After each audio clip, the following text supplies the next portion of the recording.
I look at people in Hollywood and I think they're a little haunted by their good fortune. So they're trying to legitimize themselves now by being, professorial. And I've got some wisdom here, and you're saying you're the fifth lead on Full House. You know, what do you know?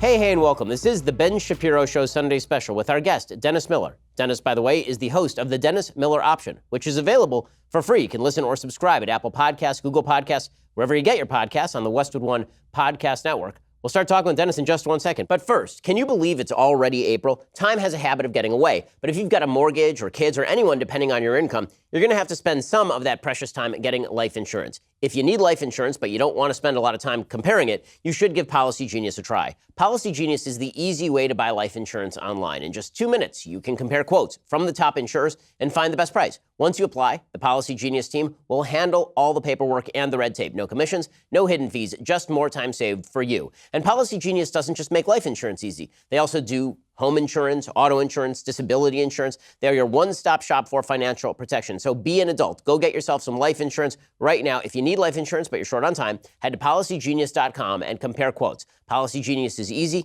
It saves you money. Not to belabor the point, but it is indeed fast. Go check them out. Policy Genius. Spend less time comparing life insurance, more time doing literally anything else. Again, it doesn't take a lot of time. You just need to go and get it done because you don't want to be buried in a pauper's grave or leave your family bereft if, God forbid, something should happen to you. It's just part of being a responsible adult. The best place to get any of these types of insurance, go and check out policygenius.com right now. That's Policy Genius, where you can spend less time comparing life insurance and more time doing literally anything in the world else other than that. Policygenius.com. Check them out. Well, Dennis Miller, thanks so much for showing up to the Sunday Special. You look surprised to be here a little bit. I watched the Matt Walsh episode. And why? Well, I didn't know enough about him. I hear his name come up, but I also wanted to see the lay of the land. And it was beautiful because he was so heartfelt about his religious beliefs. And when he would lean in to make a point to you, one of these heat lamps over his head would perfectly frame his head like a halo. And I said, this is Walsh speaking in encyclical, because that lamp right there would just frame his head perfectly.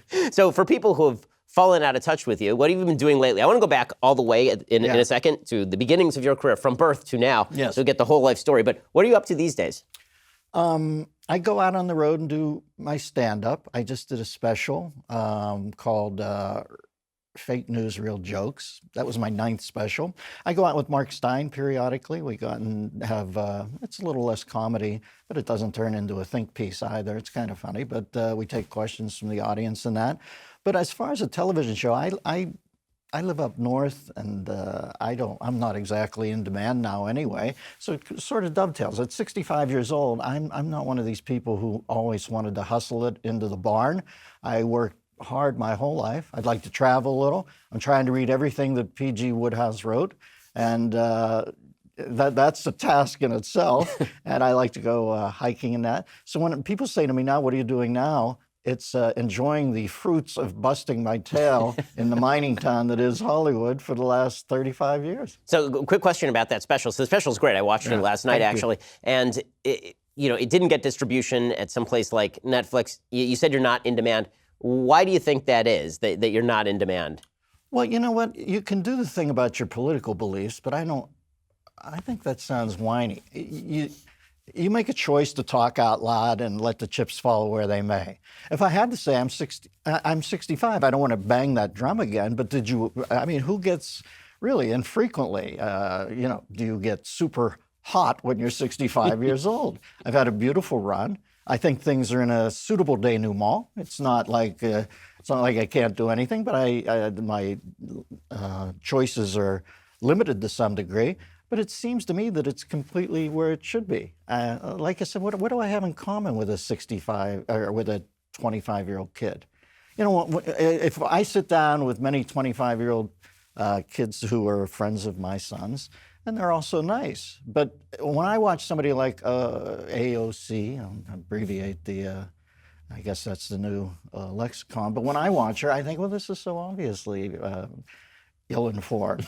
But they're enamored of her vivacity, the fact she'll use social media. It's not a fact-based exchange they have with her. They just like the fact that she's flipping the table on the old school. So I get all that. And I think, well, why would I appeal to them? I don't want to be the buzzkill that comes in and, does that, Falcon and the Snowman discussions where, between the dad and the kid at lunch where you're fighting with them constantly. Don't you see it? They shouldn't see it that way. So I'm about where I should be at 65 is the way I look at it. I don't want to turn this into sort of a nostalgia play or you grousing about the young, but I look at AOC in the same way that I look at some of the comedians that I see working today, and that is enthusiasm over skill. Do you get that impression also, that there's a real draw toward the enthusiastic and the authentic as opposed to the craft, like actually working through things? Well, the craft, I think, is, listen, there's some guys who are beautiful technicians, and they literally would do syllable counts and peel it back. But the main directive, obviously, what comedy's always been getting laughs. Now, you can go out and do it in a myriad of ways. There are physical comedians, there are, intellectual comedians. You see some guys and you think, wow, that's so smart. But for the most part, it's all about the prime directive of getting laughs. I've noticed the change is more tectonic in that it's turned everybody's comedy act almost into an impersonator act. Like impressionists used to do, they go, what if Jack Nicholson was working at the Burger King? And I was always bridle. I lacked that gene where I could go with that, where I'd say, time out, he's one of the highest paid actors in the world. Why is he working at a fast food place? I couldn't even go there. But they do it, and then at the end, people applaud. And that's sort of what humor is now. Like people will make a bold statement and get applause instead of big laughs. That's weird to me. It's sort of short-circuited the primal thing that it's an involuntary gesture where somebody says something funny and you don't have to intellectualize it. You just find yourself, and that's the cool part of it. Now it's people going, And so that's a big change for comedy. The term that I've heard used about this is clapter, that people are not actually laughing anymore. They're clapping, and this is the Hannah Gadsby version of comedy, where you have think pieces now about why for thousands of years we've actually been getting the entire concept of comedy wrong. It's not that we're supposed to laugh at things. It's supposed to, if we laugh at things, it's actually bad. We're supposed to think about things, and then the thinking is the humor. It seems to me that we are reshifting the entire nature of humanity around what a bunch of very politically driven people want it to be. Because, I mean, I'm old enough to remember when Jay Leno was on television and trying to be funny, and now you've got people on TV in late night who I don't even know if they're trying to be funny anymore. I mean, legitimately. I think that Fallon may be the only late night host who's even making an occasional attempt to be funny. I don't know what your opinion is of the current late night crowd. I think Jimmy's a great entertainer, and I like that about him. I think that you have to understand, if you want to, at some point you would lose those jobs if you, look how good Jimmy is at it, Jimmy Fallon. I've been on Jimmy Kimmel. He was nice to me, so I don't have an axe to grind there. I disagree with him on many things, but he's also adroit at it in his own way. But Jimmy's the entertainer to me. Look how much trouble he got in for a simple hair fluff with Donald Trump. It's almost over for him at that point. Really, he's had the rally. And there is an individual's choice at some point to keep a great job. Now, listen, you can say you should make your statement, you should speak your mind. If you're a 45-year-old Jimmy Fallon, who seems like a delightful guy, the times I've met him over the years, good kid, makes me laugh off stage, deadly funny. He's got the catbird seat. He hosts what Johnny Carson used to do. They didn't even make him leave from New York. He loves New York. He's probably knocking off $30 million a year all in. And they say to you, well, listen, no more pro-Trump stuff, or we're going to, they won't even state it, but it's like the old mob hit movies where they compartmentalize it. They'll have to deal with you with extreme prejudice. You would eventually not have that gig. It's just the truth. You couldn't go out. Jimmy could not go out there now and espouse anything on that side. I think at that point it's what Deion Sanders, whenever he does NFL football, somebody won't like stretch out for a pass. They'll like short arm it so they don't get lit up. And Deion Sanders, business decision. And that's the purest thing of at some point you have to understand the hierarchy would whack you if you went out every night and did a pro-Trump show. But I mean, and this is where I feel like, contrary to your own perception of yourself, I think that there probably is a growing market for somebody like you actually saying things that are both funny and somewhat conservative, simply because if you look at Jimmy Kimmel, Jimmy, like I remember when he used to do the sports thing on Kevin and Bean on 106.7 out here and was, a funny guy. And when he was doing his show with Adam Carolla on Comedy Central, and the humor came first, and now he's the Pope of late night, right? He gets up there and he's going to rail about Obamacare and cry on TV about Obamacare. And I just think to myself, well, where's the other side of this equation? Every funny comedian seems to be being read out. And if you're moderate, that's not enough. You have to at least make overtures toward being politically woke if you're going to survive in this. Even guys I like I think John Mulaney is really funny. I think Mulaney, he will have to, at some point in his show, just dump on a certain portion of the country so that he can get his woke cred in order so that he can go about doing his normal business.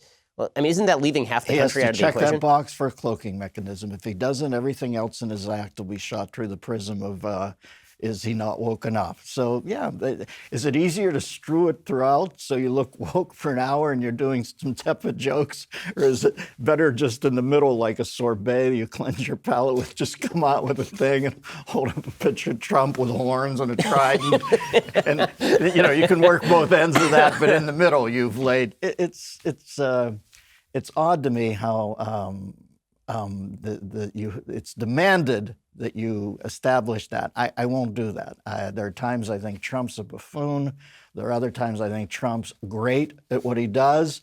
He's an infinitely better president in my eyes than he was a host of The Apprentice. There were times I'd watch him on The Apprentice and say, this is so stilted and weird and awkward and ego-driven.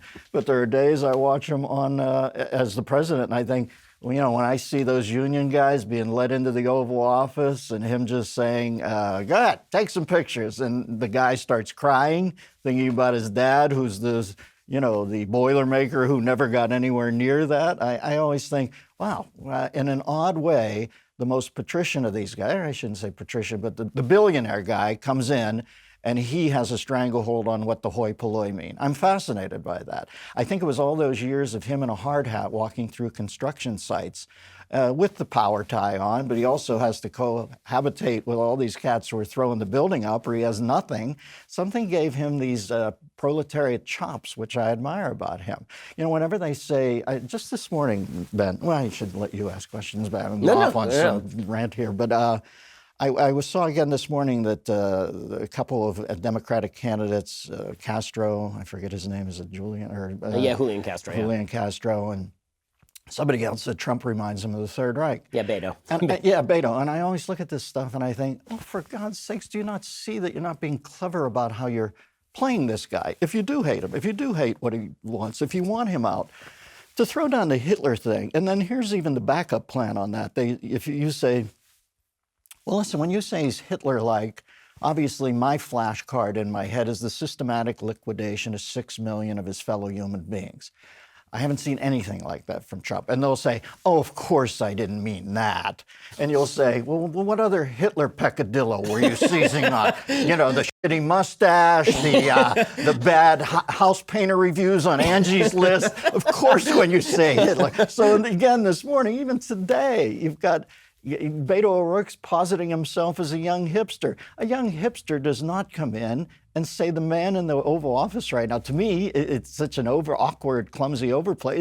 Is like Adolf Hitler. It's so stupid to me. So I think when you say eventually people will come around, I think that they might have to, because I always think they have to come out of this fevered state where they go, wait, if I want to beat this guy, I got to stop giving him freebies by calling him Adolf Hitler. And then he proves himself not Hitler, and other people are going, well, I'll vote for him. I mean, this has been kind of my view of what this political moment originally was in the first place, which is they called Mitt Romney Hitler. I mean, Joe Biden went out there and suggested that Mitt Romney, the most anodyne human being who has yet to walk the earth, was going to put black people back in chains. And then I think the Republican Party and a lot of people in the middle of the country, they just said, you know what, giant middle finger with orange hair. Let's do this thing, man. And they just voted for Trump in the primaries as that. And that's the moment we live in. When Mitt wouldn't step up, how unrequited people felt. Even if they liked him, they thought, oh, listen, I have this guy over for a toddy, but for God's sakes, you're going to need a dock fighter in there. You remember, I look back at Mitt Romney and I remember him saying that our biggest geopolitical threat was Russia. It's so funny to me that Obama did the hipster thing, attention 1998 call or 88 once it's, and I thought they're just ridiculing this man. And then the moment, 5 minutes after Trump won that election, and they're up in that, they can't believe it, up in Hillary land, they immediately trigger the doomsday machine, which is rushes back, blame him for Russia. And I thought, it is so crazy how they shift those things out. I keep waiting for a younger candidate on the Democratic side to be hip enough to come out and deny all the overplays and establish himself somewhere in the middle. It's such an easy Sister Soldier moment to come out on a couple of these things, for Beto O'Rourke to just step up and say, obviously he's not Adolf Hitler, here's what he is. And lay out a few things that they have problems with. I can't believe that. That shows me how threatened they are on that side, that nobody can see that play. Maybe this, I don't even know how to say his name. Buttigieg, yeah. He's been the only one who's made Maybe any. he sees it and thinks, geez, I can go from mayor to president, because there's a whole big, probably 45% that are predisposed to go directly against Trump in this next election. You got to, I don't even know if there'll be a third party, there probably will be, but you probably have to nibble out 6% max or 5.1% max, or if there's a third candidate, you might not even have to get to 50. Somebody should be smart enough 2 years out to say, I got to disengage myself from this pack that is overplaying their hand with Trump and look like the person that the moderates will vote for. Because I do think 45 are voting for him, 45 are not voting for him, and you got to start making sense to those 10, and I don't think you're making sense to them overplaying your hand with Trump, especially when the jobless claims are gone to, 49-year lows. And, but, for me, a big thing, and I always hear it, or I don't hear it hit enough, is there were missiles flying over Japan from that nutcase around 2 years ago, testing them. At any point as he lobbed those, one could have blown up over Japan, you got World War III. Yeah, almost have to start it. The fact he's not testing them anymore is a huge thing. Those are sitters at the net that a wise, moderate Democrat would step in and start a sentence by saying, here's what I like about Trump. And this is the shorter part of the sentence. Right. That's all you'd have to do if you were a moderate Democrat. But do that. And boy, I'm telling you, it would be an intoxicant to a lot of undecided voters, I think. So in a second, I want to ask you about the future of the Republican Party, and then I want to get back into your history and how you got into all this stuff for folks who don't know your story. But first, what helps you fall asleep? Noise machines, essential oils, some silly device attached to your mouth. What if the reason that you're actually not sleeping is that your mattress sucks because it wasn't designed for you? You just got a generic mattress, but you're not a generic human. Helix Sleep has a quiz. It takes 2 minutes to complete. It matches your body type and sleep preferences to the perfect mattress for you. Whether you're a side sleeper or a hot sleeper, whether you like a plush or a firm bed, with Helix, there's no more confusion and no more compromising. Helix Sleep is rated the #1 mattress by GQ and Wired Magazine, and CNN called it the most comfortable mattress they've ever slept on. Just go to helixsleep.com/Ben. Take their 2-minute sleep quiz, and they will match you to a customized mattress that will give you the best sleep of your life. For couples, Helix can even split the mattress down the middle, providing individual support needs and feel preferences for each side. They have a 10-year warranty. You get to try it out for 100 nights, risk-free. They'll even pick it up for you if you don't love it, but you will. Helix is offering up to $125 off all mattress orders for our listeners. Get up to $125 off at helixsleep.com/Ben. That's helixsleep.com/Ben for up to $125 off your mattress order. helixsleep.com/Ben. They're incredibly comfortable. I've got one. My wife and I took that 2-minute sleep quiz. The mattress just arrived in the mail and inflated in front of us. We popped it on the bed, and we were good to go. It's so good. My sister has one. We got it for her wedding as well. Go check them out right now at helixsleep.com/Ben. That's helixsleep.com/Ben. You can save up to $125 off your mattress order. helixsleep.com/Ben. Alrighty, so I want to ask you about the future of the Republican Party. So we're talking about the Democrats who are off the track. They seem to be disconnected from at least a huge percentage of the American public. Where do you think the future of the Republican Party lies? Because I do think that there is a certain mythos that's been built up about President Trump as sort of great political figure, when in fact, statistically, he performs basically in line with how George W. Bush performed in a lot of the swing states, how Mitt Romney performed actually in a lot of the swing states. What do you think the future of the Republican Party is? You were always saying that you were socially liberal but fiscally conservative. Do you think that we're moving in a more libertarian direction or a more populist direction? Where do you think the future of the conservative movement lies? Real quickly, just let me put a button on the Dem side of this. I think Hillary is going to be the unlikeliest cavalry riding over the hill. I honestly got to do. You think she's coming back? I'm looking at this, her relative silence, not all the time, but. And I think somebody has told her, listen, the less they see you, the better they play. You play. You should stay out of the way. We've got a circular shooting range here. You got 18 guys, 14 of them shouldn't have driver's licenses, for God's sakes. They could not pass the ACT test, half these people. You should shut up, come in at the end and say, and when they say, well, you said you weren't going to run, say, they demanded it. I don't want to. I'm doing this for the good of the country. That's where I think the Democrats are going. I would not be surprised. Especially with Biden falling apart. I mean, what do you make of all the accusations about Biden and his candidacy, which seems to be on the ropes this early? Biden should get back to his actual job, which is being the third guy in the car on a Sonic commercial. You know, for years, I've been hearing about what a genius Joe Biden is. And to me, he's one of those big, glad-handing doofuses who went into the bubble when he's 29. He's 75. And every time I see him, he's like, I'm drawn to this reluctantly, but I have to help. And Joe, if you're out there and you watch Ben, and probably you do, I want to tell you, stop helping me. I let you free. Go out and help yourself at age 75, because at this point, to me, he's more unhinged, shakier than a rescue dog in Phil Spector's house. And when they always act like he's avuncular, I think, I guess I'm missing that. Because to me, he's the sort of guy who, it looks like he thinks bottled water tastes better after you shake it. So I think Biden is going to go in, he's going to get eaten for the reason that they created. They birthed this monster, this whole thing about. Now, do I find it weird that Joe Biden's leaning in on strangers and smelling their hair? I guess it's fetishistic or something. I don't know what that is. Do I think that should be a reason he doesn't run for president? No. But do I think that might end up being a reason? Yeah. I mean, that's where it's at right now. But they started this stuff. If anybody out there, that's one thing we should be able to agree to in this culture. If you said, which way is political correctness coming from, the left or the right? I think anybody would have to concede between college professors and Hollywood and social media doyens that mostly the left demands that you walk in a very tight lockstep. I've been, on both sides of this issue over the years, and I can tell you the people on the right sidle up to their ass kicking a lot easier than the left does. Christians are almost used to it. They don't. Are they calling for anybody's heads? Or they, you know what I mean? It's they regularly get poked fun at, and they kind of move on with it. The left's the one who have gotten so PC now that Biden probably will be done in by the same thing that he now has to cater to. It's weird to watch him watch this Wolenda thing. In the same week, he has to go back and apologize for his performance at the Anita Hill thing.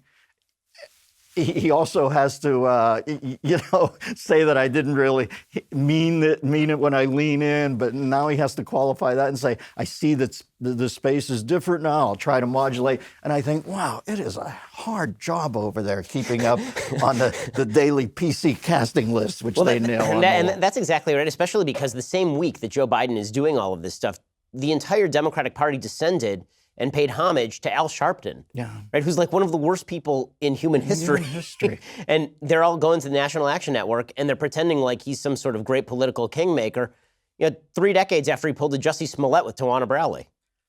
I met him once, and I couldn't call him Reverend. I interviewed him once. I said, listen, Al, I can't do the Reverend thing. And, I must admit, he was pretty easy about it. I just said, there's too much, there's too much stuff that's gone. You read about that haberdasher up in Harlem who ended up getting killed. I mean, this is rough stuff when you make these accusations that are false. So I don't respect Al Sharpton at all.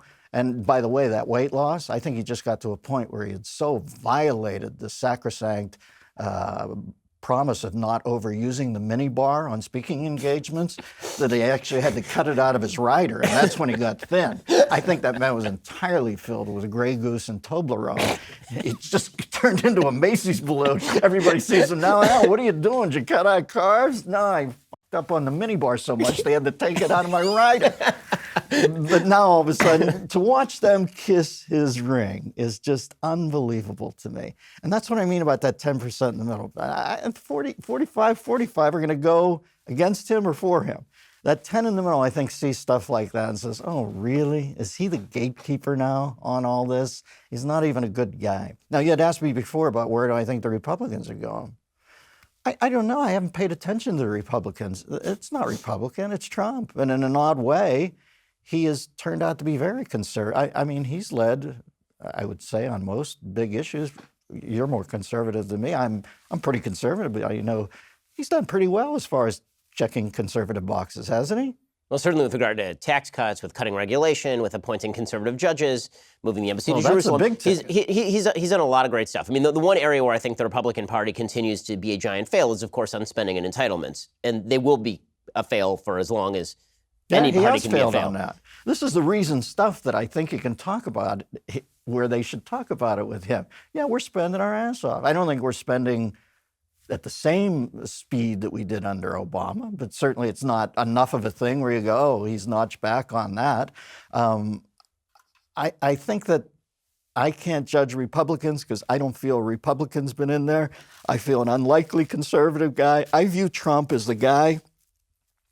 We got to the place where this whole thing, if they had had another 8 years to sort of cement, solidify, smooth over, appease, tamp down problems with Hillary's the dossier and all that. If they had had another 8 years to do that, I don't think this country was coming back. And when people say, "Well, what do you mean coming back? That sounds apocalyptic," I just mean it would have turned into some huge sort of Scandinavian country, and it would have, people over here are such hustlers, it would have been Scandinavia because everybody would have been beating the system, and you wouldn't have shot for the moon anymore. All that stuff, I think, is what would have changed if Hillary got in. I think it would have become a single-payer health care system. I think all these things kind of are not the country I grew up excited about where you went for it. So that's all I'm saying would happen. Do I think it would turn into a roundup everybody? No, I don't want to be apocalyptic about it. Trump actually turned around and said, now what about self-determinism? What about we go for it as individuals? And then that makes the yield curve go up. So I admire him for that. That's what I like about the country. I like a can-do attitude. And I was always puzzled. The most enamored I ever was of Michelle Obama is I saw her speaking one night and on TV, and she was talking about how her father, who she adored beyond all others, would come home in between shifts and take an hour at home and bounce her on her lap as a young girl, and then he'd go back out, leave. It's almost like caveman stuff. You leave the cave to procure meat for the young ones. And imagine you have your dad, he's smiling at you, he's come from a busted-ass job, he's going to another. Imagine a young girl sitting there, wow, there's a man for you. And then later in life, I thought, why do you want to turn this stuff over to Chuck Schumer? You know what I mean? Why do you want your old man's government to be in charge of what was the most important moment in your life? I've never understood that part of it. When people say to you, why are you conservative? Stuff like that. I always loved the American dream. I always loved the going for it. No guarantees. I always work well when my cat's paw's heels are backed over the abyss. You know what I mean? I hustle that. And I think if it's all soft landing, it's like I defy people to tell me they didn't used to dig the Wallendas more when there was no net. You know what I mean? You put the net in, you're still there, but they fall, they're in a net. So I don't know. That's my big protestation with a entitlement state. So where did this view come from? When did you actually become or realize that you were politically conservative? Listen, I grew up in Pittsburgh, and Pittsburgh's a no BS town, so you work hard for your money. So that's in my hard drive. I remember as I got older, it was important, and this was pretty late in life, comparatively. It wasn't a childhood thing. Admiral Stockdale was a big thing for me, because I remember thinking, Stockdale was picked. When's Perot? Is that what year? Perot is 92. Okay, so we're now going on 17 years, and I remember, or 27 years. Jesus, I can't believe life's molding by like that. But he picks Stockdale, and Stockdale goes on TV, and he's, this is a man who was in the Hanoi Hilton, for God's sakes, tapping out codes of prayers to young men who, they'd say, Jimmy in cell 8 wants to die, and he would pray with them through the night. Can you imagine I don't know, I always hear that, and it makes me cry thinking about the kid who wants to just die, just stop trying to live and die, and this man getting on and praying with him in code through the pipes. It just boggles my mind at the nobility of that. He goes on TV and says, I don't even know what I'm doing here. They naturally excise that clip and make him look like some doddering fool. And I'm thinking, for God's sakes, the vice presidents we've had over the years, Quayle was a vice president. I don't make fun of Quayle except I don't think he's a man. He's a historical figure to me. So certainly Stockdale could do this job. That was a big moment for me when the left started ridiculing him. I remember thinking, this room's getting too hip for me if guys like that are, going to be disparaged at the expense of other guys who are, quite frankly, just hacks who went into a system ages ago and know how. To me, much of politics is the best people out of it, the ability to look at the crowd they're speaking to and point an individual at and actually have that individual think they must have met at some point. It's always that. Like, I always see them go, and I think, oh, there's more to it than that. How's about there's a guy who doesn't know how to do that, but answers the call to save a young man's life in the most horrid situation on earth. So that was a big shift for me. Some of the stuff was in my hard drive. I just believe I'd like to keep 50 cents on a dollar. I think I live in the best country in the world. I think I'd like to keep one for every one I give away. And then when I croak, I'd like the half that I kept to go to my kids. People always say, well, why do you want your kids to have it? Do you want to spoil them? And I want to say, hey, why do I want to spoil your kids? I don't even know your kids. Yeah, my kids give me joy. How's about, yeah, I'd like to keep a little. That's my vig for making it and having kids. How's about that? So that never made, that part of it didn't make sense to me. And after 9/11, let's say, anybody who was able to wrap 9/11 up and move on, whenever I hear people say it's time to get it behind us, what are you kidding me? It's primal. It's in the hard drive now as much as I'd like people to work hard for the money. I remember thinking, oh, we got to get serious now. I don't know what serious is. I'm not a wizard wonk about foreign policy, but 18 guys were able to do that. And that's a dangerous world. So that changed me a little too. So how did people in Hollywood react when they realized what your politics were? So can you take me through sort of what your resume was? What was your career progression here? Because a lot of people know you at certain times. So people know you from SNL, or they know you from your show on CNBC, or they know you from your radio show. Okay. But what was the sort of timeline and career progression? Well, listen, when I was on SNL, and I was talking about earlier about a business decision, I had some political leanings, but man, when you get hired to do the news on SNL, you're there to make fun of power. And that was Reagan at the time. I didn't even know that much about Reagan. Honest to God, I mean, these people always act like that they were, I remember talking to you when you were in the amniotic sac and you were smart, but I didn't pay that much attention, honest to God, and I had no trouble lighting up Reagan. He was an older cat, power. I was the Weekend Update anchor. You're supposed to be Scaramouche. You got to come out and flourish the cape a little. So I made fun of him, but I can't even say I knew everything he stood for. But if I go back, I do believe we had some basic overlaps. And I've seen old specials of myself where I do have a pragmatic side that comes through even when I'm trying to be a hipster as a young man. I would say 9/11 was a big thing. I would say Stockdale's a big thing. And I think just common sense is a big thing. I wasn't certain enough of my guesswork to be liberal anymore. That was such a degree of certitude about the same sort of, or flip a coin that most of us do. As I got older, it just didn't make sense to me anymore, some of that stuff. And as I get older yet, it still doesn't make sense to me. And listen, they always say, oh, Trump's insane. And I guess Obama's held up as the avatar of, wisdom in that. And I always think, who loads 1.8 billion onto a pallet and sends it to Iran? I mean, I'm kind of, people say, that's so naive. I can hear John Kerry say, and I go, well, you overthink it. I just know they live to kill the Jews. I dig the Jews. I'm not even Jewish, but I dig the Jews just because they live in the craziest cul-de-sac in the world. And anytime you prepackage 1.8, just the fact that they would ask for it in cash, I'd say, why don't I just give you a check and fill the memo section out, kill Jews? You know what I mean? It's obviously, anytime you're sending unmarked cash to Iran, some of it's going to end up bombing a Sbarro pizza parlor. That stuff doesn't make sense to me. And I can't fake like it does. I have to stop down on each issue. And more socially, some of the liberal stuff makes sense to me, but on basic common sense things. So that would be my progression. I think when I was on HBO, I was on there for 10 seasons, I think. 215 shows.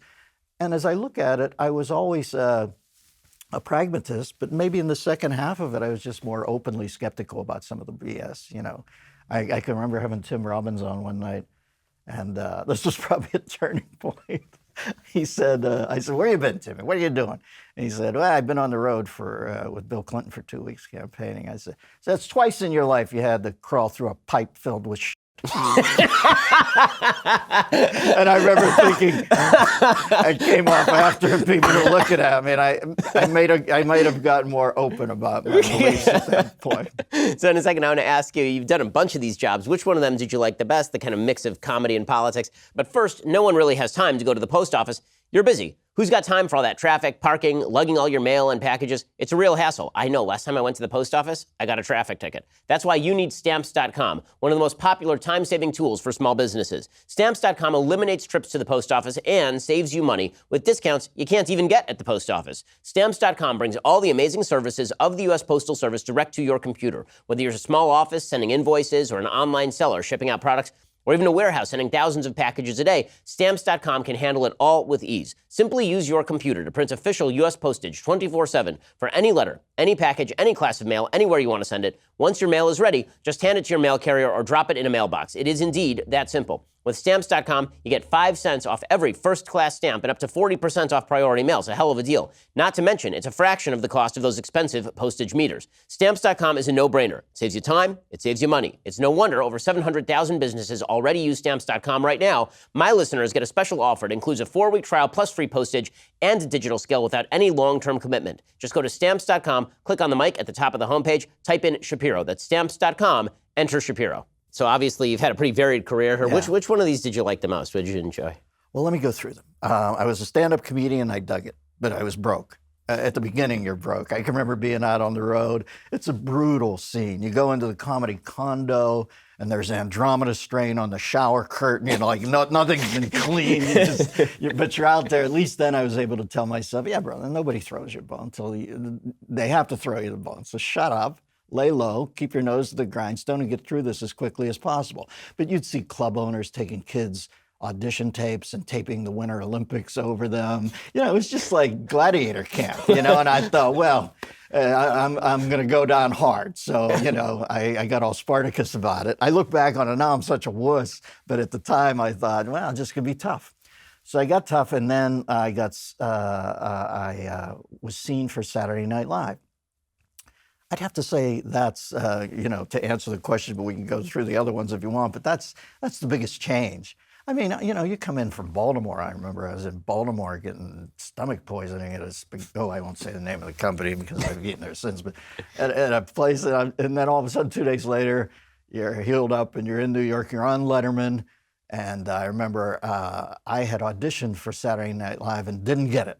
They showed the cast in USA Today, and I remember I was so tough at that point, I even saw that picture and just said, all right, now your time, brother. You know, it wasn't like I just thought, it's brutal. Don't waste a second, you know, being a wuss about this. Get your rhino skin together. So I forge on, I do Letterman. They say, Lorne Michaels wants to see you up on 17. Now I know something's up because he's not going to call me up.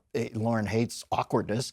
He's having me up to talk about something. I don't know what he's going to proffer, maybe an appearance. I go up and I sit outside his office for an hour, and then they say, Lorne's ready, and I go in, and he's sitting at the end. It's such a beautiful scene. It's burned into my skull. It's like a great engram or something. Scientology, they always have the bum-out engrams. This is a good one. I can't get this out of my mind. I look down. He's got half glasses on, one of those beautiful green table lamps. Over his shoulder is the Empire State Building in some tree Keller status. And he looks up and goes, Dennis, how would you like to be the Weekend Update anchor?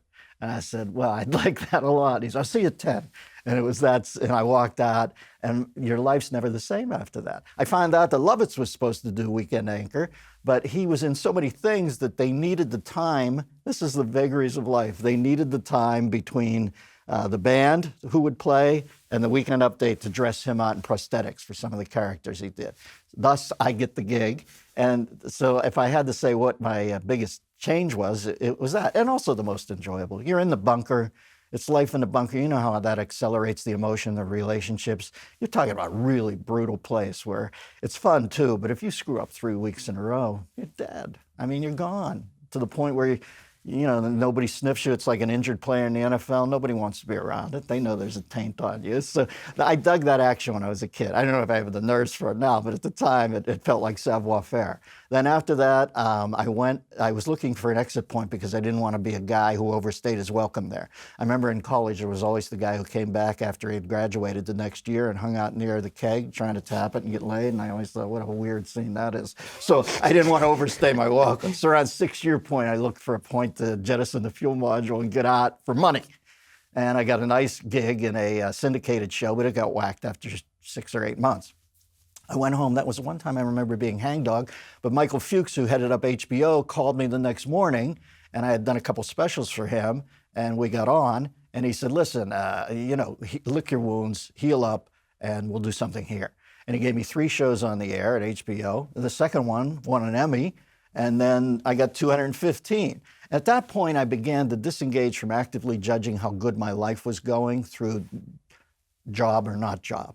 I remember thinking, I had this theory about lump in your armpit theory. It used to keep me through, where I'd think you could get fired from a job and be like as disconsolate as you want and be in the shower the next morning think, God, I can't believe they whacked me. And all of a sudden you find a lump in your armpit as you're lathering up. And, your wife goes, what were you saying about losing the job, honey? And you go, hey, screw that. I've got a lump in my armpit. What does that matter? So I started to get that insight. I was probably in my 30s at this point, that the jobs didn't matter that much, that you had to have some fun in the journey. It sounds a little new agey, but it was true. So I did that for a long time. That ended. I got Monday Night Football. I got that horse shot out from under me in two years, but I had fun. But I knew I wasn't long for that one because I was trying to shoehorn what I do, which is weird Arcania, into the National Football League game. I remember they'd get mail like, what is he talking about? What was that reference? Plantagenets.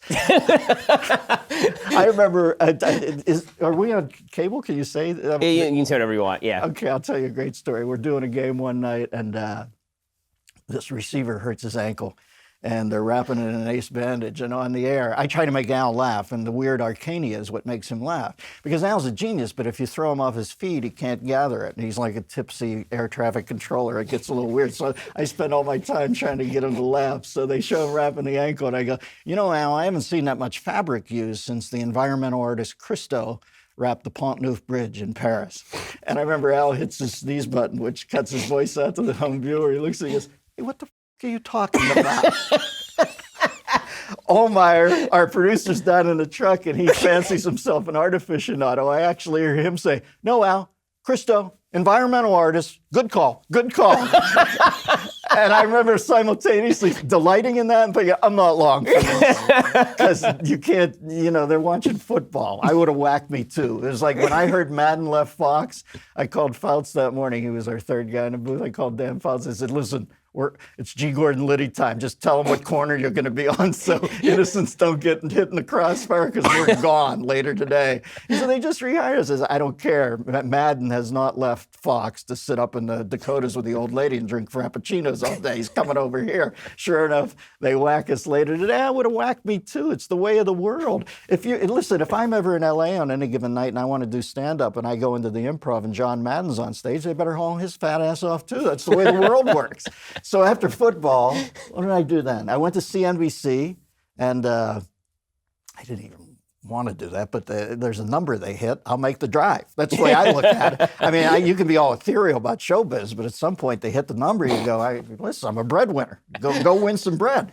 And then from there, I got the perfect gig, which was I was on for 6 minutes a week with O'Reilly. Right.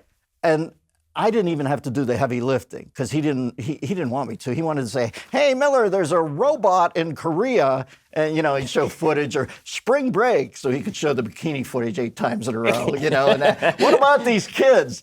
So I was sort of like the hinge joint that would take the weird stories. I did that for 5 years. I made a good buck. And the best thing was we'd go on the road. We're selling 10,000 seats for guys. O'Reilly's like a commerce machine. And you're selling 10,000 seats. So I just rode that. I didn't do anything else for 6 years. But then O'Reilly, I don't know what happened there, but that ended relatively quickly. And in the interim, I've just been sort of looking for something else, but nothing's shown itself at this point. And like I said, I had a great talk with Dana Carvey where we were talking. I said, I don't know, do you think it's politics, Carv? And he's a, do you think it has anything to do with the fact that we're midway through our 60s? You know, and he's brutal too, Carv, about the nature of showbiz. So at this point, I don't know. I like doing this, but it's not like I wake up every morning thinking, where's the side hustle? I'm sated. So what were your parents like? I mean, growing up, where did the comedy come from? Well, I remember being in high school, and I was completely ostracized because I was so shy. But I remember I sat in a study hall next to the star tight end on the football team, and under my breath I would make him laugh. And I was just Pavlov's dog at that point. You're talking about a kid I might as well have been Eddie Slovik walking down to the electric chair all alone.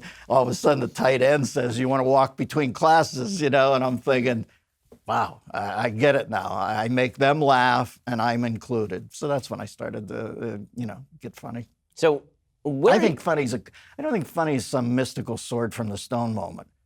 I think you have to have a perspective that's a little quirky, and I think the best guys have a quirky perspective. But it's like Seinfeld always said, you sit near the faucet. He said, most people watch the drip go down the drain. You cup your hands and catch the drip, put it under the jeweler's loop, feed it back to them to make a living. It's less Camelot and more, just pay attention. And after the initial thing, you shouldn't let yourself be afraid after around a month. You should at the beginning. It's petrifying. But then I remember at the end of the month thinking, well, the option is to hand this to strangers and watch them score with it. And I don't have that sort of, some guys have that where they can sit behind the scenes. I didn't. I thought, force yourself through this vomitous feeling and tell your own jokes, brother. This is going to back up on you. So how much of your work do you actually craft? What's your kind of workflow when I do a special, I craft the whole thing. And then it's an interesting thing. I don't have the memory I used to. So what I do is put a prompter in the back of the room, and I have a button on stage right near my right foot. And I leave the prompter off because everybody wants to do it.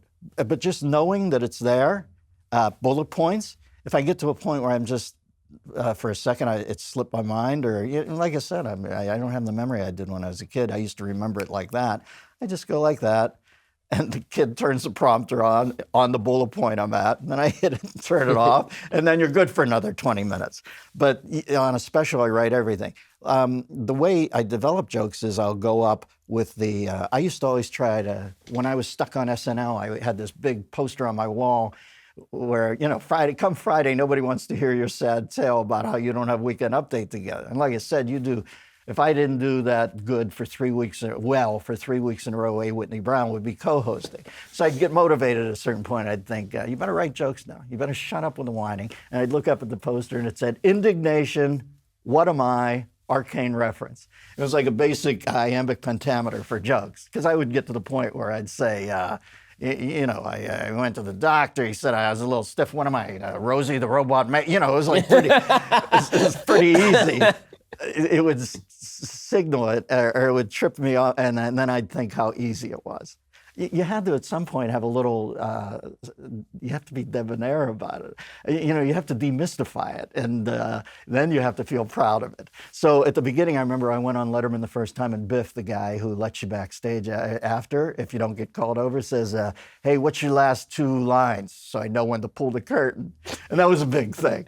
I remember thinking, beautiful. That demystified it for me. So eventually you get through that part, and then Weekend Update, I remember taking it to the next level, taking it to the next level as a value judgment. I did the best I could, but I remember thinking, you better do some panache now, brother, because they want somebody out there who doesn't look like he's looking at his feet and shuffling and acting apologetic. They want a matador. So start getting in closer to the horns. That's when I started putting savoir-faire in and all the goofy affectations.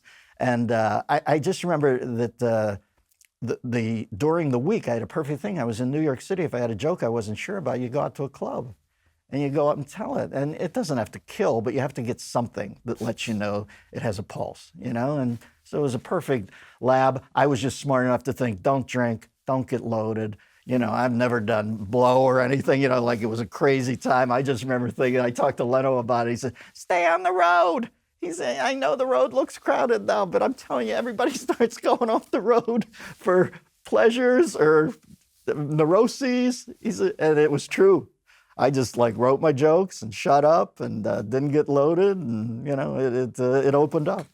So you're famous for being so arcane that they threw you off Monday Night Football because of it. So where did all that and other reasons. I don't want to make it strictly that, but like I said, John Madden's the best color, and people think I'm all wounded and dinged. He should do that job the moment he wanted it. Like I said, but yes, also the arcane, it doesn't always serve, but then it does. Listen, people act like you're some cat who gets to dim sum around and say, I think I'll be this funny from this direction. It's my one monkey trick. I got a somewhat deep drawer and a nice retrieval system. That's all I got, man.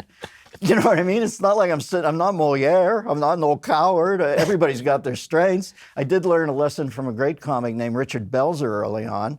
Belz ended up being an actor on Law and Order, right? Yeah. Yeah. Then when he was young in the 70s, he ruled New York City at Catch a Rising Star. He was like Anton LaVey, the Dark Prince, man. And he was so non-caring about whether they dug him or not. That was a big lesson for me. Because I would go up there, and I had this talk with Carlin once when he was young on the Ed Sullivan Show. He said, I look back, I'm coming on, I'm practically a band singer. And then he just said, screw it, I'm going to push all my chips in on George Carlin. He came out in a long sweater, hair and a beard, like looking like the prophet. And he just, he rolled the dice and said, if I'm going to take this up the next level. When I watched Belzer, I remember thinking, I'm such an ass kiss out there. I'm so needy to be liked. I've got to drop that.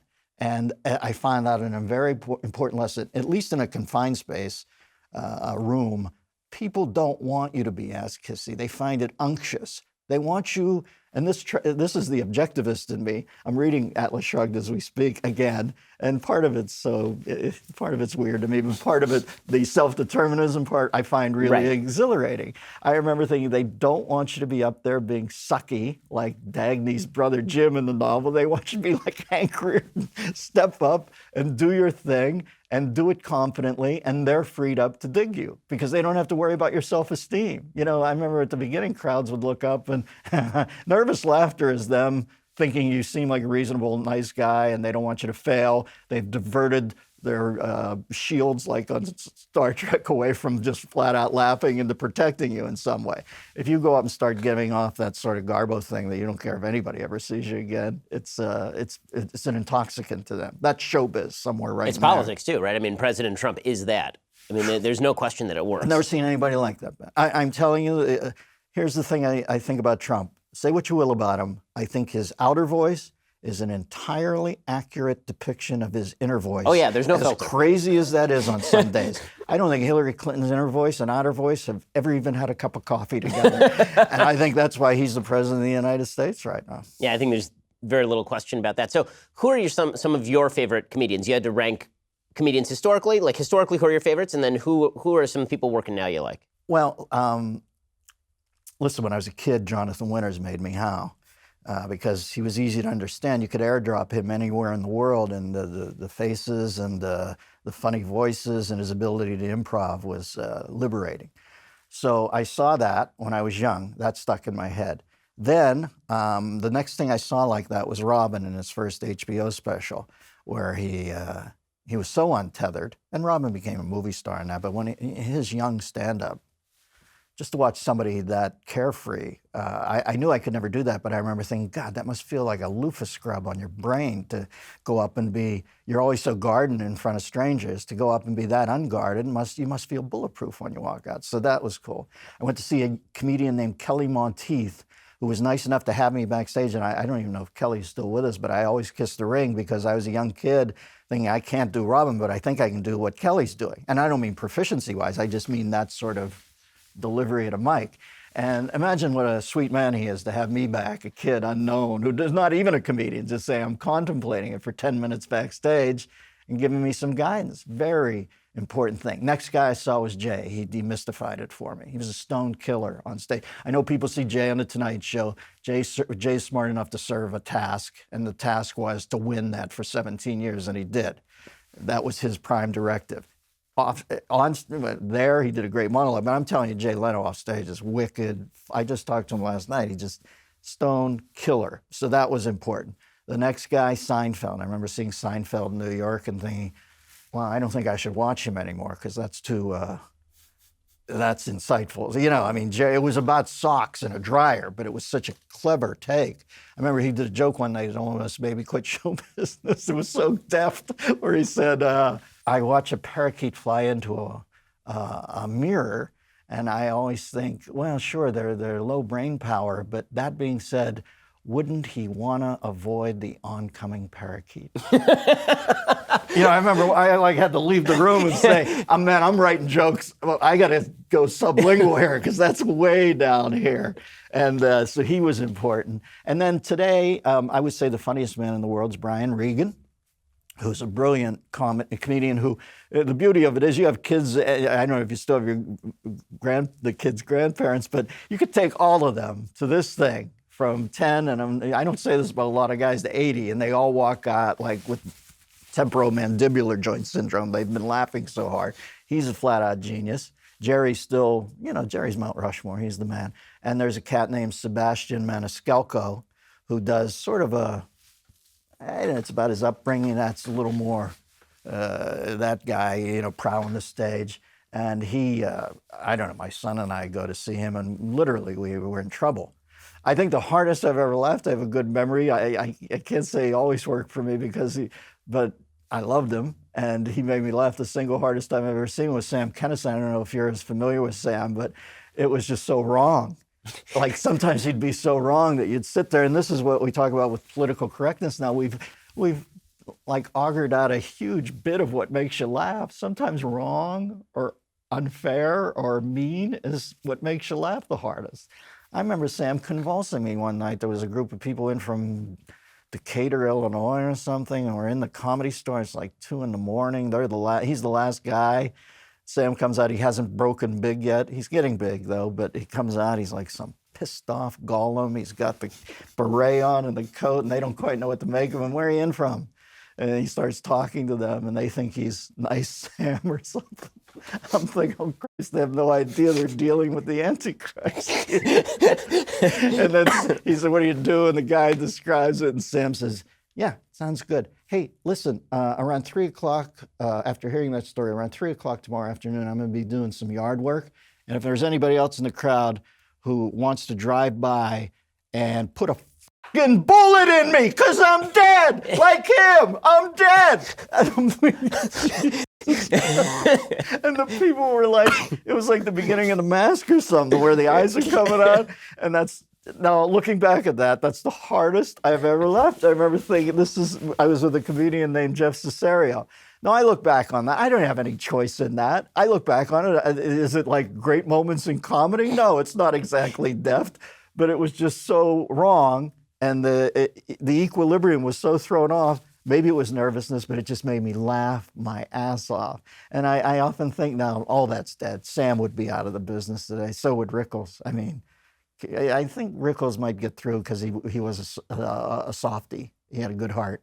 But Sam was just flat. Sam had a good heart, but he was more malevolent. I don't think either of those guys could work now, and that's a weird place to be in. Yeah, I mean, that's what I was going to ask you next, is about the modern standards. It seems to me that we've actually returned to a sort of Puritanism about comedy, Yes. where if the only jokes that you're allowed to make are basically sex jokes, all the other jokes are out the window because Isn't they that rely on interesting? stereotypes, or they rely on observations about reality that could be offensive to somebody. Sex is inherently funny, so you can make a sex joke and get away with it, or you can just shock somebody by cursing or saying something incredibly lewd or vulgar. But it seems like it's either that or probing social commentary, meaning just leftist social commentary you could watch on Maddow. So is there a future for comedy in this world? There always is, but I can't foresee it. You know what I mean? Something's going to happen in this country that's going to uncap this pressure. What was the guy's name? Ray Donovan, "Where do I go to get my reputation back?" Or I think there was a guy named Walsh who one time said, "Have you no shame?" Hollywood's running the tightest Torquemada type thing now. It's not McCarthyism. It's like Jenny McCarthyism. You can be kicked out in a second for saying something wrong, supposedly by the cool kids. That makes me. I never saw it. I never thought I'd see that coming. And now I can't say how I see it going, but I do think there'll be some moment where something is overplayed, Somebody has harangued. It might almost happen with Monica Lewinsky, but she saved that dress. I mean, when you look back on that, people always say, that's such an odd thing. I go, thank God. They would have driven that young girl, I think, into a nervous break. Something's going to happen that's going to make us all step back and go, oh, that's heavy, and that's weird, and we've got to start. But I can't foresee what that is. But it's not going to be a minor thing. Something's going to come out of this perpetually uptight attitude that's going to make everybody shake their head and think, oh, we've gone too far. Well, one of the things I wonder is whether there's been too much of a merger of politics and comedy. So you're mentioning Leno before, and the fact that Leno really did try to play it straight when he was on The Tonight Show, avoiding ticking off one side at the expense of the other. He would actually tell jokes about both sides. And now it seems like you're not allowed to make jokes about one side of the aisle. And you'll hear comedians say things openly like, well, there wasn't anything funny about Barack Obama. And I just think to myself, how is there nothing funny about Barack Obama? There's plenty funny about Barack Obama. Yeah. It makes you question what comedy is, doesn't it? Or in another way, it makes me question, I don't know, I don't want to sound like I'm a Kierkegaard or something here, but the subjectification of the empirical is a great puzzlement to me. And it's why I think somewhere down the road, you literally could have 2 + 2 equaling what the child believes it equals. When you start putting intent, feelings, emotion ahead of, well, what's it equal? What are 2 2s or 4? That's what's happened now. Is I often wonder, well, how am I looking at Nancy Pelosi and seeing sort of a disingenuous person who's been in that system for so long? Her one genius is knowing how to play that micro world that she's in of sharp elbows. But when I watch her, I don't think she's a great intellect. And then I have other people, you hear people talking about her, she's our last hope, she's a great intellect. And I look at that and I think, well, is it just egotistical for me to, do you ever have this moment where you think, well, what is separating these two? And it's my opinion. And I start to wonder, well, is there an actual thing out there, or is there not? Is it just how you see it? I want to ask you for a second about what seems to me a transformational point in comedy was the rise of Comedy Central, and particularly Stewart's show. I think that Stewart's show had almost a cataclysmic impact on the merger of politics and comedy. And because Stewart was so incredibly talented, he was able to get away with the merger of the two. But it sort of killed comedy to merge it with politics in the way that Stewart did, where he would read a headline and then he'd make a funny face at the audience, and then the audience would laugh simply at the headline. And it wasn't an actual joke about the headline; it was just we laugh at the headline itself. And so it became that politicians were now comedians, because I can read a headline too, and comics became politicians. There was an actual merger of the two, and you can't separate it off. And that means there's no actual leeway for comedians anymore. It used to be that if you were a comic, you could say something deeply offensive and terrible and completely get away with it, because you would just say, right, I'm a comic. That's what I do. I'm here to offend you. That's why they came to you. Right, exactly. And now it's, well, no, you're not allowed to say that. Just that defense as the comic doesn't obtain anymore, because the thing that bothered me about Stewart's routine was that it was clown nose on, clown nose off. Sometimes it was that he was the clown, and sometimes he was not the clown. So when he was appearing with Tucker Carlson on Crossfire and ripping into the horrible things that Crossfire was doing to the world, he was not being a comedian. And then he'd go back on Comedy Central, he'd put the clown nose back on. And I think people stopped being able to tell the difference between the people who were the comedians and the people who were the politicians. And you're seeing that with Kimmel right now, who's being seen as a moral voice as opposed to a guy who is supposed to make you laugh on late night. I think the job description's changed. I think he's hitting the job description now. And at some point, this does come down to individuals who have seized great jobs. I mean, really, where's Jimmy Kimmel going to go? Where's Stephen Colbert? Stephen Colbert was, I believe, in 3rd place and probably in trouble.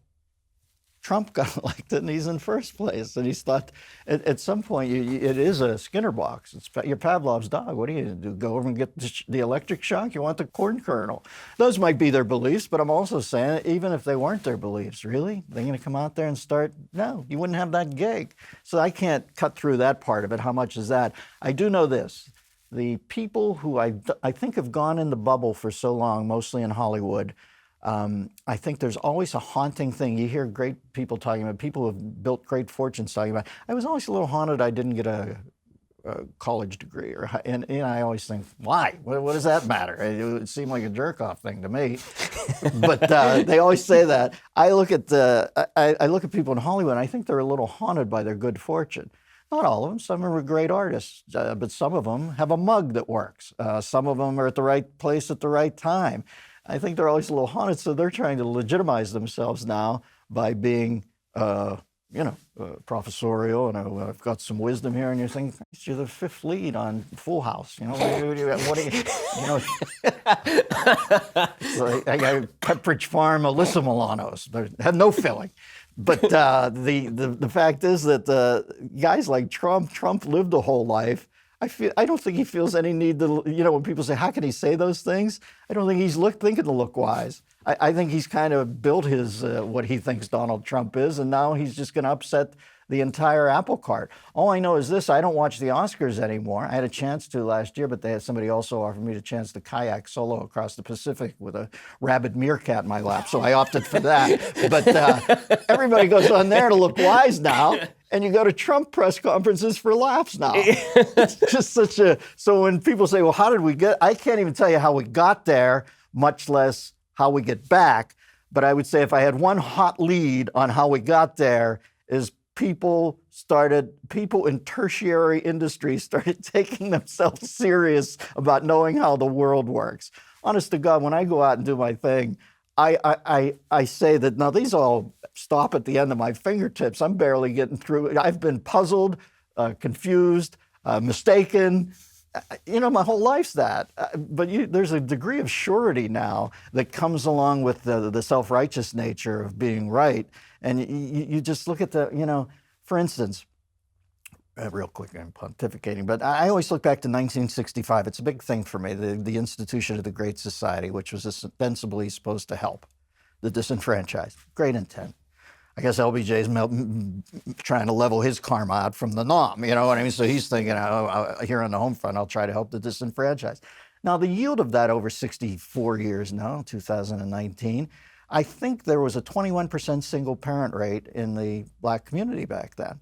I might be wrong, and once again, these are the subjectification, but I think that figure's now over 70%. And I just say, well, you have a half a century to analyze the data field. This has not worked. We should try something else. That's the pragmatist in me. People on the left they'll say, no, we just need another 50 years to get there. And you think, well, what happens at 50 years if it's 80% single? You know what I mean? I get to a point where I go, okay, there's a decision that has to be made here. There's no decisions those are etched in stone over there.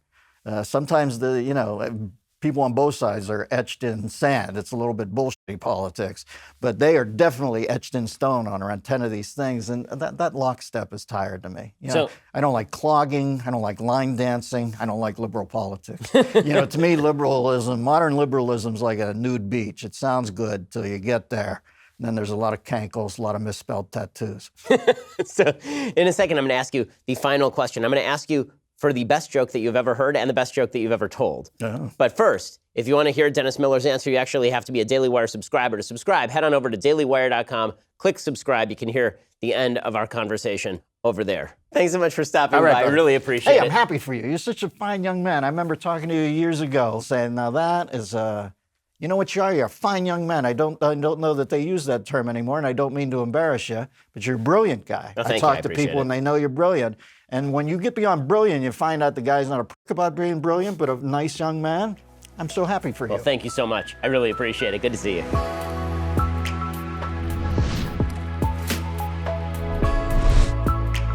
The Ben Shapiro Show Sunday Special is produced by Jonathan Hay, executive producer Jeremy Boring, associate producer Mathis Glover, edited by Donovan Fowler. Audio is mixed by Dylan Case. Hair and makeup is by Jesua Olvera. Title graphics by Cynthia Angulo. The Ben Shapiro Show Sunday Special is a Daily Wire production. Copyright Daily Wire 2019.